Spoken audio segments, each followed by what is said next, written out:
কেতিয়াবা কেতিয়াবা মানুহে এনেকুৱা পৰিস্থিতিত পৰে যে ভুলশুদ্ধ বিচাৰ কৰিবলৈ নোৱাৰা হৈ যায়। বহুতবাৰ আমি কাৰোবাৰ প্ৰেমত অন্ধ হৈ যাওঁ, কিন্তু কেতিয়াবা কেতিয়াবা পৰিস্থিতি এনেকুৱা হৈ পৰে যে আমি অন্ধ হ'বলগীয়া হয়। মানুহে যেতিয়া নিজৰ সুখতকৈ বেলেগৰ সুখৰ কথা চিন্তা কৰিবলগীয়া হয়, তেতিয়া তেওঁ মেৰপাকত ফচি যায়। না তেওঁ বাহিৰলৈ ওলাব পাৰে, না তেওঁ তাত থাকিবলৈ পাৰে। বহুতবাৰ পৰিস্থিতিয়ে এনেকুৱা কৰি দিয়ে যাৰ ফলত আমি অনুভৱো কৰিবলৈ নোৱাৰোঁ যে পিছত কি হ'বলৈ গৈ আছে। বাধ্যত পৰি আমি কেতিয়াবা এনেকুৱা সিদ্ধান্ত ল'বলগীয়া হয় যাৰ ফলত গোটেই জীৱন আমি কান্দিয়েই পাৰ কৰিবলগীয়া হয়। এনেকুৱা এটা ঘটনা মোৰ লগতো ঘটিছিল। মই নিজৰ বাধ্যতা আৰু লোকৰ সুখৰ কাৰণে যি পথ বাছি লৈছিলোঁ, সেই পথত মই খোজে প্ৰতি কান্দিবলগীয়া হৈছিল আৰু মোৰ অৱস্থা প্ৰায় মৰি মৰি জীয়াই থকাৰ দৰে হৈছিল। আৰু মই একো বুজিবলৈ পৰা নাছিলোঁ কি শুদ্ধ আৰু কি ভুল। সেয়া শুনি আপোনাৰো গাৰ নোম শিয়ৰি উঠিব যে কোনো পত্নীয়ে যে নিজৰ স্বামীৰ লগতো এনেকুৱা কৰিবলৈ পাৰে। আপোনালোকে হয়তো জীৱনৰ পৰা বিৰক্ত হোৱা বা জীৱনটোত দুখৰ বাহিৰে একো নোপোৱা মানুহ দেখিছে, কিন্তু মোৰ দৰে অসহায় পুত্ৰ, অসহায় ভাই আৰু অসহায় মানুহ হয়তো আপোনালোকে কেতিয়াও নাই দেখা। আচলতে সৰুৰে পৰা এতিয়ালৈকে মই বহুত কঠোৰ সমস্যাৰ সন্মুখীন হ'বলগীয়া হৈছিল। যেতিয়া মোৰ বয়স 9 বছৰ আছিল, তেতিয়াই মোৰ দেউতাই এই দুনিয়া এৰি গৈছিল। মোৰ মায়ে আমাৰ সকলো ভাই ভনীকে তুলি তালি ডাঙৰ দীঘল কৰিছিল। সেই সময়ত মোৰ 7মহীয়া এজনী ভনীও আছিল। মোৰ 3জনী ভনী আছিল আৰু ল'ৰা বুলিবলৈ ময়ে আছিলোঁ। চাৰিওজনে আমাৰ দেউতা অবিহনে আমাৰ জীৱন আৰম্ভ কৰিছিলোঁ। মায়ে লোকৰ ঘৰত কাম কৰিবলৈ গৈছিল। মানুহে তেওঁৰ ওপৰত এতিয়া বেয়া নজৰ দিবলৈ লৈছিল। যাৰ যি মন যায় সেয়াই মাক কৈছিল। কিন্তু এগৰাকী অকলশৰীয়া মহিলাই কেনেকৈ নিজৰ ল'ৰা ছোৱালীক ডাঙৰ দীঘল কৰিছিল সেয়া অকল তেওঁহে ভালকৈ জানিছিল। মোৰ মা বহুতেই ভাল আছিল। তেওঁ নিজৰ সন্তানৰ দায়িত্ব পালন কৰিবলৈ কেতিয়াও হাৰ মনা নাছিল। আমাৰ পেট ভৰাবলৈ তেওঁ লোকৰ ঘৰত কাম কৰিবলৈ এৰি ফেক্টৰীত কাম বিচৰা আৰম্ভ কৰি দিছিল। আমাৰ মা দেখাত বহুত ধুনীয়া আছিল। মোৰ দেউতাও দেখিবলৈ বহুত স্মাৰ্ট আছিল। এইটোৱেই কাৰণ আছিল যে আমাৰ সকলো ভাই ভনী দেখিবলৈ ধুনীয়া আছিলোঁ। সকলোতকৈ ধুনীয়া মই আছিলোঁ। মোৰ ভনীও দেখিবলৈ ধুনীয়া আছিল। আমাৰ ওচৰত টকা পইচা নহ'লেও ঈশ্বৰে আমাক সৌন্দৰ্যৰ ফালৰ পৰা কোনো অভাৱ দিয়া নাছিল। মোতকৈ সৰু ভনীৰ নাম অমৃতা আছিল। তাৰ তলৰজনীৰ নাম ৰিংকু আৰু সকলোতকৈ সৰুজনীৰ নাম শালিনী আছিল। শালিনীৰ দেউতাৰ কথা একোৱেই মনত নাছিল, কিন্তু মই মোৰ 3জনী ভনীৰে বৰ মৰমৰ হৈ পৰিছিলোঁ। কম বয়সতে মোৰ ঘৰৰ পৰিস্থিতি দেখি মনতে থিৰাং কৰিছিলোঁ যে এদিন নহয় এদিন মই মোৰ ঘৰৰ পৰিস্থিতি ভাল কৰিহে এৰিম। মোৰ ভনীকেইজনীক মই ভাল জীৱন দিম। কিন্তু কপালত কি লিখা থাকে সেয়া কোনেনো জানে। আহিবলগীয়া দিনত মোৰ লগত কি ঘটিবলৈ আছিল সেয়া মই নিজেই জনা নাছিলোঁ। লাহে লাহে সময় পাৰ হ'বলৈ ধৰিলে। মোৰ মায়ে এটা ফেক্টৰীত কাম কৰি আমাৰ সকলোকে লালন পালন কৰি আছিল। তেওঁ নিজৰ কথা একো চিন্তা কৰা নাছিল। বহুলোকে মাৰ পৰা বহুত সুবিধা ল'বলৈ বিচাৰিছিল। মোৰ বহুত ভালকৈ মনত আছে, এদিন যেতিয়া ফেক্টৰী মেনেজাৰৰ ঘৰত মায়ে চাকৰণিৰ কাম কৰিবলৈ গৈছিল, তেতিয়া ময়ো তেওঁৰ লগত গৈছিলোঁ। মাৰ যদি কিবা কামৰ প্ৰয়োজন হৈছিল তেতিয়া মই মাক সহায় কৰি দিছিলোঁ। এই সময়ত মোৰ সৰু ভনীও বহুত সৰু আছিল। মায়ে কামত লাগি থাকিলে মই মোৰ সৰু ভনীকে চোৱা চিতা কৰিছিলোঁ। এদিন মই দেখিলোঁ যে মেনেজাৰে মোৰ মাক সাৱটি ধৰিছে আৰু তেওঁ মাৰ লগত অসভ্যালি কৰিবলৈ ধৰিছে। সেইদিনা তেওঁৰ পৰিয়ালৰ কোনো সদস্য ঘৰত উপস্থিত নাছিল আৰু মোৰ মায়ে অকলে ঘৰত কাম কৰি থকা দেখি মাৰ ওপৰত তেওঁ বেয়া নজৰ দিবলৈ ধৰিছিল। তেওঁ মাৰ সন্মানৰ লগত খেলিবলৈ বিচাৰিলে। সেই সময়ত মই সৰু আছিলোঁ যদিও মাৰ চিঞৰ কান্দোন শুনি মই ভয় খাই গ'লোঁ। ভাবিবলৈ ধৰিলোঁ যে নিশ্চয় মায়ে কিবা বিপদত পৰিছে।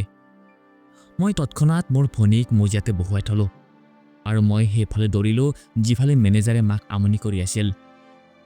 মই ভাবি পোৱা নাছিলোঁ মই কি কৰোঁ। মেনেজাৰে গম পোৱা নাছিল যে মই তেওঁৰ পিছত গৈ থিয় হৈ আছোঁ। মোৰ মায়ে জোৰ জোৰকৈ চিঞৰি আছিল আৰু নিজকে মেনেজাৰৰ দুবাহৰ পৰা মুক্ত কৰিবলৈ বিচাৰিছিল। কিন্তু সেই অসভ্যটোৱে মোৰ মাক এৰি দিবলৈ বিচৰা নাছিল। মই তৎক্ষণাত এডাল লাঠি লৈ আহিলোঁ আৰু পিছফালৰ পৰাই মেনেজাৰৰ মূৰত লাঠিৰে কোব ফুটালোঁ। মই ইমানেই জোৰেৰে মাৰিছিলোঁ যে মেনেজাৰৰ মূৰ ফাটি তেজ ওলাবলৈ ধৰিছিল। মোৰ মায়ে ভয় খাই গ'ল। মই মোৰ মাক লৈ তৎক্ষণাত ওলাই আহিলোঁ। সেইদিনা মোৰ মাক লৈ মোৰ বহুত বেয়া লাগিছিল। তেওঁ ঘৰলৈ আহি বহুত কান্দিছিল।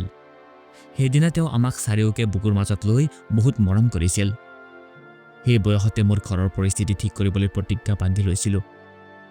মায়ে বেলেগ এটা কোম্পানীত কাম কৰা আৰম্ভ কৰিছিল। কিন্তু তেতিয়াও মোৰ মাক লৈ চিন্তা হৈছিল। মই মাক কৈছিলোঁ যে ময়ো তোমাৰ লগত যাওঁ। কিন্তু মায়ে কৈছিল যে নালাগে বাবা, তাত কোনো সমস্যা নহয়। তাত মোক কোনেও আমনি নকৰে, কাৰণ তাত কাম কৰা প্ৰায়খিনিয়ে মহিলা।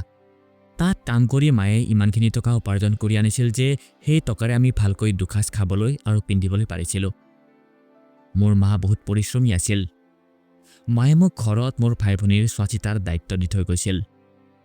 আমি কোনেও পঢ়া শুনা কৰিবলৈ পৰা নাছিলোঁ, কাৰণ এনেকুৱা পৰিস্থিতিত আমাক স্কুললৈ পঠিওৱাটো মাৰ বাবে অসম্ভৱ কথা আছিল। মায়ে যিটো ফেক্টৰীত কাম কৰিছিল সেই ফেক্টৰীটো ঘৰৰ পৰা ভালেমান দূৰত আছিল। সেয়ে তেওঁ ঘৰলৈ উভতি আহোঁতে কেতিয়াবা দেৰি হৈ গৈছিল। মোতকৈ সৰু ভনীজনীও এতিয়া ৰন্ধা বঢ়া কৰিবলৈ শিকি গৈছিল আৰু ঘৰখনো চাফ চিকুণকৈ ৰাখিবলৈ জনা হৈছিল। চাওঁতে চাওঁতে মোৰ বয়স 23 বছৰ হৈ গৈছিল। মোৰ মা বুঢ়ী হৈ গৈছিল। তেওঁৰ বুঢ়া শৰীৰটোত ইমানো শক্তি নাছিলে যে তেওঁ ফেক্টৰীলৈ গৈ কাম কৰিবলৈ পাৰিব। 13 বছৰ বয়সতে মই কাৰ ছাৰ্ভিচিঙৰ গেৰেজ এটাত কাম কৰিবলৈ লৈছিলোঁ। তাত মই কাম শিকিবলৈ পাৰিছিলোঁ আৰু গেৰেজৰ মালিকে মোক অলপ চলপ পইচাও দিছিলে। 18 বছৰ বয়সলৈকে মই তাতে কাম শিকিলোঁ। তাৰপিছত মই সেই কামটো ইমানেই ভালকৈ শিকি ল'লোঁ, গেৰেজৰ মালিকে মোক তেওঁৰ বাওহাত বনাই লৈছিল। এতিয়া তেওঁ সকলো কাম মোৰ দ্বাৰাই কৰাইছিল আৰু মোক মাহৰ দৰমহাও দিছিল। মই সুখী আছিলোঁ। সেইকাৰণে এতিয়া মাক ফেক্টৰীলৈ কাম কৰিবলৈ যোৱা বন্ধ কৰি দিছিলোঁ আৰু মই নিজেই গেৰেজতে ভালদৰে কাম কৰিবলৈ লৈছিলোঁ। মই ইমানখিনি টকা পাইছিলোঁ যাৰ পৰা মই ঘৰখন ভালকৈ চলাবলৈ পাৰিছিলোঁ আৰু আমি সুখীও আছিলোঁ। কিন্তু কেতিয়াবা কেতিয়াবা মানুহৰ সৌন্দৰ্যতাই তেওঁক কিমান বিপদত পেলাব পাৰে সেই বিষয়ে তেওঁ নিজেই গম নাপায়। যিবিলাক মানুহ দেখিবলৈ ধুনীয়া নহয় তেওঁলোকে নিজকে ধুনীয়া কৰিবলৈ চেষ্টা কৰে। তেওঁলোকে ভাবে যে যদি ময়ো দেখিবলৈ ধুনীয়া হ'লোহেঁতেন তেনেহ'লে মোৰো জীৱন ধুনীয়া মানুহবিলাকৰ দৰে হ'লহেঁতেন। কিন্তু আপোনালোকে এই কথাটো নাজানে যে এই দুনিয়াই না ধুনীয়া পচন্দ কৰে না কুৎসিত মানুহক। এই দুনিয়াখনেই স্বাৰ্থপৰ আৰু এনেকৈয়ে দুনিয়া চলি আছে। আমাৰ ঘৰখনতো লাহে লাহে সুখ আহিবলৈ ধৰিছিল। কেতিয়াবা কেতিয়াবা মই কামৰ পৰা অহা সময়ত আহোঁতে ভনীকেইজনীৰ কাৰণে কিবা কিবি খোৱা বস্তু লৈ আহিছিলোঁ। উৎসৱ পাৰ্বণতো ভনীকেইজনীক নতুন কাপোৰ কিনি দিছিলোঁ। মায়ে এই সকলোবিলাক দেখি বহুত সুখী হৈছিল। মোৰ মায়ে এতিয়া মোৰ বিয়াৰ কথা উলিয়াইছিল, কিন্তু মই বিচৰা নাছিলোঁ মোৰ বিয়া আগতে হোৱাটো। মই অমৃতাক আগতে বিয়া দিবলৈ বিচাৰিছিলোঁ, যি মোতকৈ সৰু আছিল আৰু তাইক বিয়া দিব পৰা বয়সো হৈছিল। এনেতো ৰিংকু গাভৰু হৈছিল, কিন্তু তাইৰ এতিয়াও বিয়াৰ বয়স হোৱা নাছিল। সকলোতকৈ সৰু আছিল শালিনী। গোটেই দিন তাই ইফালে ইফালে খেলা ধূলা কৰি ফুৰিছিল। তাই ডাঙৰ হৈছিল যদিও তাইৰ এতিয়াও সৰুকালৰ অভ্যাসবিলাক যোৱা নাছিল। ঘৰৰ পৰিস্থিতি দিনে দিনে ভাল হৈ গৈ আছিল, কাৰণ সময় সদায় একে হৈ নাথাকে। এদিন মই গেৰেজত কাম কৰি আছিলোঁ। তেনেতে এগৰাকী ধনী মহিলাৰ গাড়ী আমাৰ গেৰেজৰ বাহিৰত আহি ৰখিলে। সেই মহিলাগৰাকীয়ে দৰজাৰ গ্লাছখন নমালে আৰু মোৰ মালিকক ক'বলৈ ধৰিলে যে তেওঁৰ গাড়ীখন ছাৰ্ভিচিং কৰিবলৈ লাগে। মোৰ মালিকে মোক মাত লগালে আৰু ক'লে অলপ মেডামৰ গাড়ীখন চেক কৰি দিয়া। মই বাহিৰলৈ ওলালোঁ আৰু গাড়ীখন চেক কৰিলোঁ। তেতিয়া দেখিলোঁ যে গাড়ীখনত ইমানেই প্ৰব্লেম আছিলে যে গাড়ীখন আমি গেৰেজত 24 ঘণ্টাৰ কাৰণে ৰাখিবলৈ লাগিব আৰু ছাৰ্ভিচিঙত তাতকৈ অলপ বেছি সময় লাগিবলৈ পাৰে। কিন্তু তাৰপিছতো আমি তেওঁক 24 ঘণ্টাৰ সময় দিলোঁ। মই এই বিষয়ে সেই মহিলাগৰাকীৰ লগত কথা পাতিবলৈ গাড়ীৰ দৰজাৰ ওচৰলৈ গ'লোঁ। মই তেতিয়া তেওঁক সেইবিলাকেই কৈ আছিলোঁ। তেতিয়াই মই মন কৰিলোঁ যে তেওঁৰ মোৰ কথাৰ কোনো গুৰুত্ব নাই। তেওঁতো একেৰাহে মোৰ ফালে চাই আছিল। তেওঁৰ চকু মোৰ পৰা আঁতৰাব পৰা নাছিল। সেই দিনটো মোৰ জীৱনৰ সকলোতকৈ ভয়ানক দিন আছিল। সেই দিনটোৰ পৰাই মোৰ জীৱন ধ্বংস হ'বলৈ আৰম্ভ হৈছিল। সেই মহিলাগৰাকীয়ে মোক ইমানেই অদ্ভুত চাৱনিৰে চাবলৈ ধৰিছিল যে সেয়া দেখি মোৰ লাজ লাগিবলৈ ধৰিছিল। তেওঁ বৰ মৰমেৰে মোৰ কথাৰ উত্তৰ দিলে, হ'ব বাৰু, ঠিক আছে, মই কাইলৈ এইটো সময়ত আহি মোৰ গাড়ী লৈ যাম। তেওঁ নিজৰ গাড়ীখন থৈ বেলেগ এখন গাড়ীত উঠি গুচি গ'ল। আমি সেইদিনা ৰাতিলৈকে তেওঁৰ গাড়ীখন ঠিক কৰি দিছিলোঁ আৰু পিছদিনা যেতিয়া তেওঁ গাড়ীখন নিবলৈ আহিলে তেতিয়াও তেওঁ মোৰ ফালে ঘূৰি ঘূৰি চাই আছিল। মই দেখিলোঁ যে যেতিয়া গাড়ীৰ পইচা দিয়াৰ সময় হৈছিল তেতিয়া তেওঁ পইচা মোৰ মালিকক নিদি মোক তেওঁৰ ওচৰলৈ মাতিলে আৰু বিল যিমান হৈছিল তাতকৈ বেছি পইচা মোৰ হাতত দিলে। মই ক'লোঁ যে মেডাম, আপুনি অলপ পইচা বেছিকৈ দিলে। তেতিয়া তেওঁ ক'লে যে নহয়, এয়া তোমাৰ কষ্টৰ প্ৰাপ্য, তুমি মোৰ গাড়ীখন বহুত ভালদৰে ছাৰ্ভিচিং কৰিছা। তেনেকৈ কৈ তেওঁ গুচি গ'ল। মই মালিকক তেওঁৰ হিচাপৰখিনি দি বাকী টকা মোৰ হাতত ৰাখি থলোঁ। পিছদিনা মহিলাগৰাকীয়ে আকৌ আমাৰ গেৰেজলৈ আহিল, কিন্তু সেইদিনা মই কামলৈ যোৱা নাছিলোঁ। এনেতো আমাৰ গেৰেজ সপ্তাহৰ প্ৰতিটো দিনেই খোলা থাকিছিল। মই দিনে ৰাতিয়ে পৰিশ্ৰম কৰিছিলোঁ, মই জিৰণি ল'বলৈ সময় পোৱা নাছিলোঁ। সেইকাৰণে মই সপ্তাহৰ এটা দিন আৰাম কৰিছিলোঁ। মালিকৰো এই কথাটোক লৈ কোনো আপত্তি নাছিল। সেইদিনা সেই মহিলাগৰাকীয়ে গেৰেজলৈ আহি মালিকক মোৰ কথা সুধিবলৈ ধৰিছিল। মালিকে কৈছিল মই ছুটীত থকা বুলি। সেই কথা শুনাৰ পিছত তেওঁৰ মুখখন অলপ কলা পৰি গৈছিল। তেওঁ মালিকৰ পৰা মোৰ ঘৰৰ ঠিকনা বিচাৰিছিল আৰু মোৰ ফোন নম্বৰটো বিচাৰিছিল। তেওঁ মোৰ ঠিকনা লৈ আমাৰ ঘৰলৈকে আহি গৈছিল। যেতিয়া তেওঁ আমাৰ ঘৰৰ দৰজাত টুকুৰিয়াইছিল তেতিয়া সময় দুপৰীয়া ৩ বাজিছিল। মই মোৰ কোঠাত শুই আছিলোঁ। ঘৰৰ দৰজা অমৃতাই খুলি দিছিল। অমৃতাই তেওঁক দেখি সুধিছিল, আপুনি? তেতিয়া তেওঁ কৈছিল যে মই ৰাঘৱক লগ কৰিবলৈ আহিছিলোঁ। তেতিয়া অমৃতাই কৈছিল যে দাদাটো এতিয়া শুই আছে, আপোনাৰ কি কাম আছিলেনো তেওঁৰ লগত? তেতিয়া তেওঁ কৈছিল যে মোৰ তেওঁৰ লগত গুৰুত্বপূৰ্ণ কথা পাতিবলৈ আছে। মোৰ ভনীয়ে আমাৰ পদূলিত ৰখাই থোৱা তেওঁৰ ডাঙৰ গাড়ীখনলৈ চাই আছিল। মহিলাগৰাকীক দেখি তাই অলপ আচৰিত হৈছিল, কাৰণ আজিলৈকে কোনো ইমান ডাঙৰ গাড়ী লৈ ধনী মহিলা আমাৰ ঘৰলৈ অহা নাছিল। অমৃতাই তেওঁক ঘৰৰ বাহিৰতে ৰখিবলৈ ক'লে আৰু তৎক্ষণাত ঘৰৰ ভিতৰলৈ আহি মাক আৰু ভনীক এই কথাটো ক'লে। মায়ে ক'লে যে ৰহ, মই চাই লওঁ কোন আহিছে। মায়েও সেই মহিলাগৰাকীক সেই প্ৰশ্নকে কৰিলে।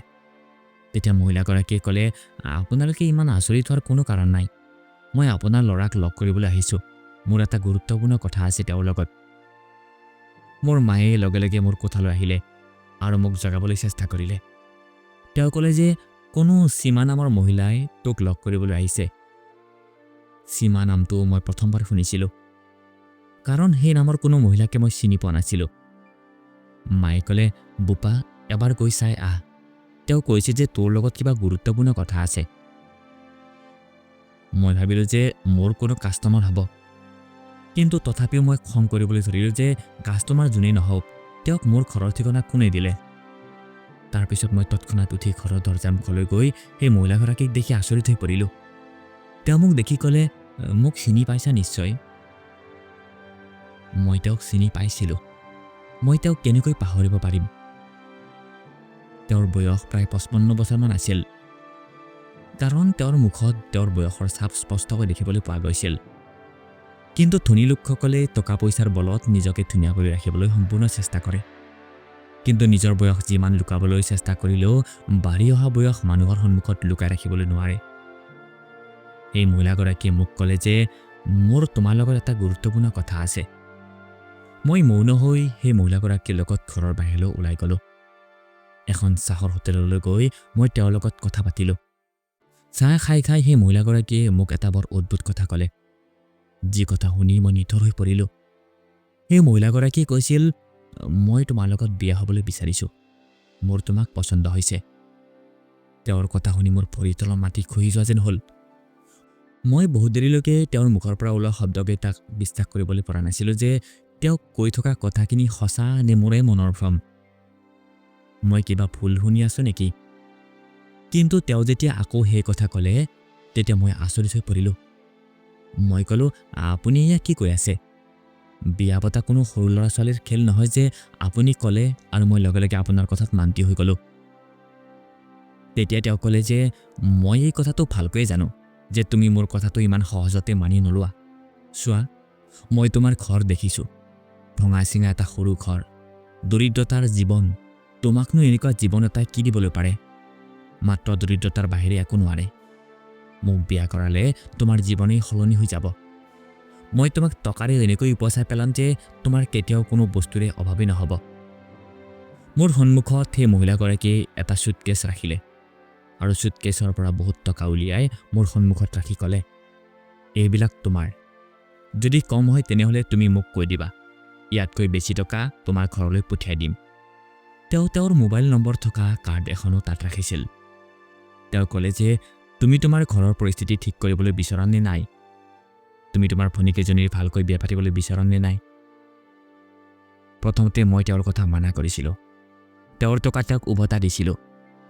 কিন্তু পিছ মুহূৰ্ততে তেওঁ ক'লে যে যি মায়ে তোমাক ইমান কষ্টৰে কাম কৰি কৰি ডাঙৰ দীঘল কৰিলে, সেই মাক কি তুমি অলপ সুখ দিবলৈ নিবিচাৰা? যদি বিচৰা তেনেহ'লে তুমি এই টকাখিনি স্বীকাৰ কৰিবলৈ লাগিব। আৰু তোমাৰ ভনীকেইজনীতো গাভৰু হৈ আহিছে আৰু তেওঁলোককো তুমি ভাল ঘৰত বিয়া দিবলৈ লাগিব যাতে তেওঁলোকক তুমি গোটেই জীৱন সুখত দেখিব পাৰা। তুমি এই টকাটো ল'বই লাগিব, কাৰণ তোমাৰ হাতত টকা থাকিলেহে এই সকলোবিলাক তুমি কৰিবলৈ পাৰিবা। মহিলাগৰাকীয়ে যেতিয়া এই কথা ক'লে তেতিয়া সম্পূৰ্ণভাৱে মোৰ মগজুটো সলনি হৈ গ'ল। মোৰ ভনীকেইজনীৰ কথা মনলৈ আহিবলৈ ধৰিলে। সিহঁতক বিয়া ভাল একোখন ঘৰলৈতো দিব লাগিব আৰু ভাল ঘৰত বিয়া দিবলৈ হ'লে মোৰ টকাৰ বহুত প্ৰয়োজন হ'ব। সেইকাৰণে মই মোৰ জীৱনটোৰ কথা পাহৰি মোৰ পৰিয়ালটোক সুখত ৰাখিবলৈ বিচাৰিছিলোঁ, কাৰণ মই নিজতকৈ বেছি তেওঁলোকৰ কথা চিন্তা কৰিছিলোঁ। মই বিচৰা নাছিলোঁ তেওঁলোকৰ কোনো সমস্যা হোৱাটো। লাগিলে মই সেই বুঢ়ী মহিলাগৰাকীক বিয়া পাতিবলগীয়া নহওক কিয়, মই গোটেই জীৱন দুখত থাকিবলৈ সাজু আছিলোঁ। কিন্তু মোৰ ভনী আৰু মাক দুখত থকা একেবাৰে চাবলৈ নোৱাৰিছিলোঁ। সেইকাৰণে মই সেই মহিলাগৰাকীৰ কথাত মান্তি হৈ গ'লোঁ আৰু ক'লোঁ যে মই এই টকাখিনি স্বীকাৰ কৰিছোঁ। মোৰ উত্তৰ হ'ব বুলি শুনি সেই মহিলাগৰাকীৰ সুখৰ কোনো সীমা নাছিল। মই সেই টকাৰ চুটকেছটো লৈ ঘৰলৈ আহিলোঁ। মোৰ মনত মাত্ৰ এইটো কথাই আহি আছিলে যে মই মোৰ মা আৰু ভনীক কি বুলি ক'ম। তেওঁলোকক মই এতিয়া এই কথাটো ক'বলৈ নোৱাৰোঁ যে মই এগৰাকী বুঢ়ী মহিলাক বিয়া কৰাৰ সিদ্ধান্ত লৈছিলোঁ আৰু সেই মহিলাগৰাকীয়ে মোক এই টকা দিছে। কাৰণ মই যদি এতিয়াই এই কথা কৈ দিওঁ তেনেহ'লে মোৰ মায়ে সেই কথা কেতিয়াও মানি নল'ব। সেইকাৰণে মই কিবা নহয় কিবা মিছা কথা ক'বই লাগিব। সেইকাৰণে মই মাক ক'লোঁ যে মা, এই টকা মোৰ মালিকে মোক দিছে। তেতিয়া মায়ে ক'লে, কোন মালিকে দিছে? গেৰেজৰ মালিকটো ইমান ধনী নহয়। তেওঁৰ ওচৰত ইমান টকা আছিলে যদি কিয় সেই সৰু গেৰেজটো চলাই আছে? কোনো ডাঙৰ ব্যৱসায় কৰা নাই কিয়? তেতিয়া মাক ক'লোঁ যে মা, গেৰেজলৈ এজন মানুহ গাড়ী ঠিক কৰিবলৈ আহিছিল আৰু তেওঁৰ গাড়ীৰ অৱস্থা বহুতেই বেয়া আছিল। কিন্তু মই বহুত সোনকালেই তেওঁৰ গাড়ী ঠিক কৰি দিলোঁ। মোৰ কামত সন্তুষ্ট হৈ তেওঁ মোক এই টকা দিছে। তেওঁ বহুত ধনী মানুহ, বহুত ডাঙৰ ব্যৱসায় আছে তেওঁৰ। এই টকাখিনি তেওঁ মোক উপহাৰ হিচাপে দিছে। মই ল'বলৈ মান্তি হোৱা নাছিলোঁ, কিন্তু তেওঁ জবৰদস্তি মোৰ হাতত এই চুটকেছটো দিছিলে। তেতিয়া মোৰ মায়ে ক'লে যে এয়াতো বহুত ভাল কথা। মই কৈছিলোঁ ন, ভগৱানে যেতিয়া দিয়ে তেতিয়া মন ভৰাই দিয়ে। ইমান টকা দেখি মোৰ মা আৰু ভনীকেইজনীয়ে আনন্দতে নাচি উঠিল। মা ভনীৰ ফূৰ্তি দেখি মোৰ মনৰ পৰা দুখ পলকতে নোহোৱা হৈ গৈছিল। সেই টকাৰে মই মোৰ ভনীকেইজনীক ভাল ভাল ঘৰত বিয়া দিলোঁ আৰু মাকো ক'তো কাম কৰিবলৈ যাবলৈ মানা কৰি দিলোঁ। বাকী অলপ টকাৰে মই মোৰ এটা ঘৰ বনালোঁ আৰু অলপ টকাৰে মই সৰুকৈ মোৰ ব্যৱসায় আৰম্ভ কৰিলোঁ। এতিয়া আমি সকলোৱে শান্তিৰে থাকিবলৈ লৈছিলোঁ। এদিন আকৌ সেই মহিলাগৰাকী আমাৰ ঘৰলৈ আহিল। মই তেওঁক লৈ ওচৰৰে ধাবা এখনলৈ গুচি গ'লোঁ আৰু তাত গৈ তেওঁৰ লগত কথা পাতিবলৈ ধৰিলোঁ। সেই মহিলাগৰাকীয়ে ক'বলৈ ধৰিলে, এতিয়াতো তুমি মোক বিয়া পাতা। তুমি যদি কোৱা মই তোমাৰ ঘৰলৈ গৈ তোমাৰ মাৰ লগত কথা পাতিম। মই সেই মহিলাগৰাকীক ক'লোঁ যে মোক আৰু অলপ সময়ৰ প্ৰয়োজন। কিন্তু সেই মহিলাগৰাকীয়ে মোৰ কথাত মান্তি নহ'ল আৰু মোক একো নোকোৱাকৈ তাৰ পৰা উঠি চিধাই মোৰ ঘৰলৈ গুচি আহিলে আৰু মাক সকলো কথা কৈ দিলে। যেতিয়া মায়ে এই কথা গম পালে তেতিয়া মায়ে মোৰ গালত জোৰকৈ এটা চৰ মাৰিলে আৰু ক'লে, আজিৰ পৰা মোৰ তোৰ লগত কোনো সম্পৰ্ক নাই। তই ঠগবাজি কৰি অনা টকা মোৰ হাতত দিছিলি আৰু মিছা সুখ আৰু শান্তি মোক দিবলৈ চেষ্টা কৰিছিলি। তই নিজৰ জীৱন নিজে ধ্বংস কৰিবলৈ গৈ আছ। তোৰ বয়স আৰু এওঁৰ বয়সৰ কিমান পাৰ্থক্য আছে তই নাই দেখা নেকি? তই এগৰাকী বুঢ়ী মহিলাক বিয়া কৰাবি। তোৰ দেউতাৰাই কিমান সন্মান অৰ্জন কৰিছিল, সকলো সন্মান তই মাটিৰ লগত মিহলাই দিবি। আমি দুখীয়া হ'লেও আমাৰ বদনামটো নহ'লেহেঁতেন। মই মাক ক'লোঁ যে মা, মই এখেতক প্ৰতিশ্ৰুতি দিছিলোঁ আৰু সেই প্ৰতিশ্ৰুতি পূৰণ কৰিব লাগিব। মায়ে খঙেৰে কোঠাৰ ভিতৰলৈ গুচি গ'ল। মই সেই মহিলাগৰাকীক ক'লোঁ যে আমি কালি বিয়া পাতিম। সেই মহিলাগৰাকী তাৰ পৰা গুচি গ'ল আৰু পিছদিনা তেওঁ সকলো বন্দবস্ত কৰি আমাক নিবলৈ আহি গ'ল। মোৰ মায়ে মোৰ লগত যোৱা নাছিল। মই সম্পূৰ্ণৰূপে ভাগি পৰিছিলোঁ, কাৰণ মই কেতিয়াও ভবা নাছিলোঁ যে মোৰ লগত এনেকুৱা কিবা হ'ব। মই অকলেই গুচি গ'লোঁ আৰু সেই বুঢ়ী মহিলাগৰাকীক বিয়া কৰাই তেওঁৰ ঘৰত থাকিবলৈ ল'লোঁ। মোৰ মালৈ বহুত মনত পৰিবলৈ ধৰিলে, কিন্তু এতিয়া মায়ে না মোৰ লগত কথা পাতিব না ঘৰত সোমাবলৈ দিব। মোৰ ঈশ্বৰৰ ওপৰত বিশ্বাস আছিলে যে এদিন নহয় এদিন মায়ে মোক নিশ্চয় ক্ষমা কৰি দিব, কিন্তু তেনেকুৱা একো নহ'ল। তেওঁ মোৰ পৰা দূৰে দূৰেই থাকিল। মোৰ এই কাৰ্যত মোৰ ভনীকেইজনীয়েও মোক বহুত খং কৰিছিল। মোৰ মাৰ চোৱা চিতা এতিয়া তেওঁলোকে কৰিছিল, কাৰণ মা এতিয়া তেওঁলোকৰ ওচৰলৈ গুচি গৈছিল। মই এই কথাটোক লৈ সন্তুষ্ট আছিলোঁ যে মা ভনীকেইজনীৰ ওচৰত আছে যেতিয়া সুখেৰে আছে আৰু তেওঁ অকলে নাই। কিন্তু ইফালে সেই বুঢ়ী মহিলাগৰাকীয়ে প্ৰথম কেইদিনমান মোৰ লগত ভাল ব্যৱহাৰ কৰিলে, কিন্তু তাৰপিছত তেওঁ মোৰ লগত যি কৰা আৰম্ভ কৰিলে সেয়া শুনিলে আপোনালোক সকলোৰে গাৰ নোম শিয়ৰি উঠিব। ঘৰলৈ কোনোবা আহিলে মই তেওঁলোকৰ লগত হাঁহি মাতি কথা ক'লে তেওঁ মোক লাঠিৰে কোবাইছিল আৰু ৰাতি জবৰদস্তি তেওঁ মোৰ লগত বিচনাত শুইছিল আৰু কৈছিল মোক সন্তুষ্ট কৰা। মই গোটেই নিশা তেওঁৰ লগত লাগি থাকিছিলোঁ, কিন্তু তাৰপিছতো তেওঁ কৈছিল যে মই সন্তুষ্ট নাই হোৱা। আৰু যেতিয়া মই কৈছিলোঁ যে মই ভাগৰি পৰিছোঁ, মোৰ ভিতৰত আৰু ইমান শক্তি নাই, তেতিয়া তেওঁ মোক আকৌ লাঠিৰে কোবাবলৈ ধৰিছিল। মই ভাবি পোৱা নাছিলোঁ আচলতে মই কেনেকুৱা মেৰপাকত ফচি গৈছিলোঁ। কেইটামান টকাৰ কাৰণে মই নিজ হাতেৰে নিজৰ জীৱন ধ্বংস কৰি পেলালোঁ। কিন্তু তাৰপিছতো মই এই কথা কেতিয়াও কাৰো আগতে ক'বলৈ চেষ্টা কৰা নাই, কাৰণ মা আৰু ভনীৰ বাহিৰে মোৰ এই জীৱনত আপোন বুলিবলৈ কোনো নাছিল। তেওঁলোকক এইবিলাক কৈ আকৌ চিন্তিত কৰিবলৈ বিচৰা নাছিলোঁ, আৰু মই ইয়াৰ পৰা পলাবলৈও পৰা নাছিলোঁ, কাৰণ এই মহিলাগৰাকী ইমানেই চতুৰ আছিলে যে মই ইয়াৰ পৰা পলাই গ'লেও তেওঁ মোৰ লগতে মোৰ গোটেই পৰিয়ালটোক মাৰি পেলাব। মই ভাবি পোৱা নাছিলোঁ যে মই এতিয়া কি কৰোঁ। সৰু সৰু কথাতে সেই মহিলাগৰাকীয়ে মোক খং কৰিছিল আৰু তেওঁ খঙতে মোক মাৰপিট কৰিছিল। মোক একো খাবলৈও দিয়া নাছিল। তেওঁ মোক তেতিয়াও পেট ভৰাই খাবলৈ দিয়া নাছিল। তেওঁ মোক কৈছিল যে যদি তুমি ভালকৈ খাই শকত হৈ যোৱা, ওজন বঢ়াই লোৱা, তেনেহ'লে মোক কোনে সন্তুষ্ট কৰিব। সেইকাৰণে তেওঁ মোক ভালকৈ খাবলৈ দিয়া নাছিল আৰু তাৰোপৰি গোটেই নিশা মোৰ লগত সেইবিলাক কৰি থাকিছিল। এতিয়া মই ইমানবিলাক অত্যাচাৰ একেলগে সহ্য কৰি আছিলোঁ। এতিয়া মই এই মেৰপাকত সম্পূৰ্ণৰূপে ফচি গৈছিলোঁ। এতিয়াতো মোৰ ভালকৈ ফুৰা চকা কৰিবলৈও গাত শক্তি নাছিল, কাৰণ ভোকত থকাৰ কাৰণে মোৰ মূৰ ঘূৰাবলৈ লৈছিল আৰু মাৰপিট বেছিকৈ কৰাৰ কাৰণে মোৰ হাত ভৰিত ঘাঁ হ'বলৈ ধৰিছিল। মই বুজিব পৰা নাছিলোঁ এতিয়া কি কৰোঁ। তেনেতে এদিন মই একেবাৰে অচেতন অৱস্থাত চকী এখনত বহি আছিলোঁ। সেই মহিলাগৰাকীয়ে বজাৰলৈ গৈছিল। তেতিয়াই তেওঁৰ ড্ৰাইভাৰজন মোৰ ওচৰলৈ আহিলে আৰু ক'বলৈ ধৰিলে, তুমি বিচৰা যদি মই তোমাক ইয়াৰ পৰা বাহিৰলৈ উলিয়াই দিব পাৰোঁ। তেতিয়া মই ক'লোঁ যে মই পলাই যাম ক'লৈ। সেই মহিলাগৰাকীয়ে মোৰ সকলো ঠিকনা জানে, সকলো চিনি পায়। মই নিবিচাৰোঁ যে মোৰ কাৰণে মোৰ গোটেই পৰিয়ালে শাস্তিৰ সন্মুখীন হোৱাটো। তেতিয়া তেওঁ ক'লে যে এতিয়া আৰু সময় নাই, এটাই ৰাস্তা আছে তোমাৰ হাতত। তুমি যদি পুলিচৰ সহায় লোৱা, তেনেহ'লে সেই মহিলাগৰাকীয়ে শাস্তি পাব পাৰে। সেই কথাটোৰ পৰা মই অলপ সন্তুষ্ট হোৱাৰ দৰে হ'লোঁ। মই সেই ড্ৰাইভাৰৰ লগত তাৰ পৰা চিধাই পুলিচ ষ্টেচনলৈ গ'লোঁ আৰু এখন এজাহাৰ লিখি দিলোঁ। পুলিচ ইন্সপেক্টৰজন ইমানেই ভাল আছিলে যে তেওঁ বহুত গভীৰভাৱে কেছটো অনুসন্ধান কৰিলে আৰু সেই মহিলাগৰাকীৰ দোষ উলিয়ালে। এতিয়া তেওঁৰ শাস্তি হৈ গৈছিল আৰু তেওঁ এতিয়া জেলত আছিল। মই মোৰ অৱশ শৰীৰটোৰে সৈতে মোৰ ভনীৰ ঘৰত উপস্থিত হ'লোঁ। তাত মোৰ মা আৰু ভনীয়ে মোক এনেকুৱা অৱস্থাত দেখি দৌৰি মোৰ ওচৰলৈ আহিলে আৰু তেওঁলোকে মোক একো খং নকৰি সুধিলে এইবিলাক কেনেকৈ হ'ল। তেতিয়াই মই তেওঁলোকক সকলো কথা কৈ দিলোঁ। তেতিয়া মোৰ মা আৰু ভনীয়ে ক'লে, তুমি এইবিলাক জানি বুজি কৰিছিলা। যদি তুমি সেই মহিলাজনীৰ পৰা টকা নললাহেঁতেন, তেনেহ'লে আজি তোমাৰ এই অৱস্থা নহ'লহেঁতেন। আমি দুখীয়া হৈ থাকিলেও আজি এই অৱস্থা দেখিবলগীয়া নহ'লহেঁতেন। মোৰ মা আৰু ভনীয়ে মোক সুস্থ কৰি তুলিবলৈ মোৰ বহুত সহায় কৰিলে আৰু মোৰ বহুত যত্ন ল'লে। তাৰপিছত মই ঠিক হোৱাৰ পিছত আকৌ কাম কৰা আৰম্ভ কৰিলোঁ আৰু সেই মহিলাগৰাকী জেলৰ চাৰিবেৰৰ মাজত আবদ্ধ হৈ আছিল। যেতিয়া মই ভালকৈ সুস্থ হ'লোঁ, তেতিয়া মই সেই মহিলাগৰাকীৰ বিষয়ে জানিবলৈ চেষ্টা কৰি গম পালোঁ যে মহিলাগৰাকীক তেওঁৰ স্বামীয়ে কোনো আন মহিলাৰ কাৰণে ডিভোৰ্চ দিছিলে আৰু সেই সকলোবিলাক টকা সম্পত্তি তেওঁৰ বাপেকৰ আছিল আৰু তেওঁ যেনেকৈ ইচ্ছা তেনেকৈ উৰুৱাই আছিল। তেওঁৰ মাক দেউতাক 6 মাহ আগতে কোনো দুৰ্ঘটনাত মৃত্যু হৈছিল।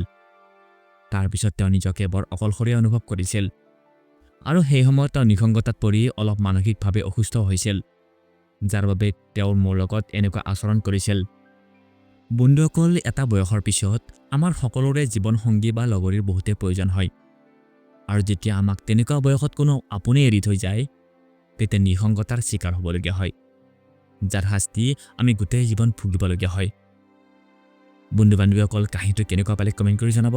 ভাল লাগিলে লাইক কৰি সকলোকে শ্বেয়াৰ কৰিব আৰু চেনেলটো প্লিজ ছাবস্ক্ৰাইব কৰি দিব। ধন্যবাদ।